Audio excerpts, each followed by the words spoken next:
رسول الله صلی الله علیه وسلم فرمایي دا خبره وره چې کوم انسان ته په دنیا کې څلور نعمته ملو شو دی په دنیا کې باچا دی باچا. کوم انسان ته په دنیا کې څلور نعمته ملو شو دی په دنیا کې باچا دی باچا. یو نعمت چې د ده د خوښې او د ده د مزاج او د ده د سر مطابق د ده بیبي وي. ښځه د ده د سر مطابق د ده د مزاج او د ده د خوښې بیبي وي. یعنې د ده ورسره ژوند ښکلې روان وي، زندګي ورسره خشته روان وي. دا نه چې ښکلې دی، ښکلې ظاهري حسن نه، ظاهري حسن نه یادوم چې د ده ورسره زړه ولګېده، بس دا انسان په دنیا کې باچا دی. دا حقیقت دی وروڼو. موږ ته ما خو تاسو ته ووي چې دا مسایل موږ ته ډېر راځي. د ښځې او د خاوند ترمنځ زندګي عذاب وي، عذاب چې سور نی برابر. نو رسول الله مبارک وي چې کوم انسان ته د ده د خوښې او د ده د سر بیبي میلاو شه دی په دنیا کې باچا دی.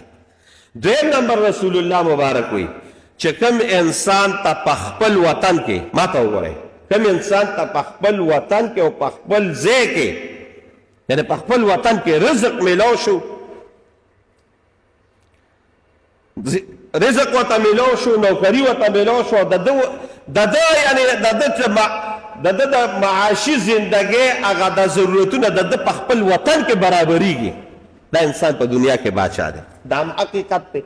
دا خو که زه ستاسو ته لګیا یم موږ به تاسو ته دې پته نه لګي، خو چې دا کوم مسافر دي او په دې پردي ملکونو کې پراته دي نو د دې نعمت تپوس د هغوی نه وکړئ، تپوس د هغوی نه وکړئ چې په خپل وطن کې رزق نه وي او بل ځای کې ورپسې ګرځي، د دغې نعمت تپوس د هغوی نه وکړئ.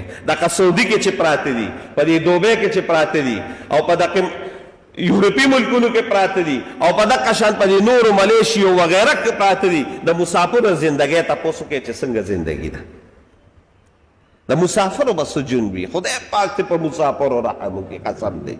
ډېر سخته زندګي موږ خو وینو که نه، نه اختر شته، نه شوق قدر شته، نه روژه، هغه چې کوم خوند دلته په خپل وطن کې وي، نه د غم نه د ښادۍ، بس خور مزدوري او کمره، مزدوري او کمره. نو چې شاته په خپل وطن کې رزق میلاو شو دا ډېر خوش قسمته دی، دا باچا دی. او دریم نمبر رسول الله مبارک وایي چې د کوم انسان ګاونډ خشته وي، ګاونډي یې زبردست وي، ګاونډي د ده د مزاج وي، د ګاونډي نه تنګ نه وي او ګاونډ یې خشته وي، دی په دنیا کې باچا دی. او دا حقیقت دی. او څلورم نمبر علیه السلام فرمایي چې د کوم انسان اولاد نیک عمله وي دی په دنیا کې باچا دی. دې خبرې لره راغله، دی په دنیا کې باچا دی، باچا. نیک عمل اولاد ډېر لوی نعمت دی.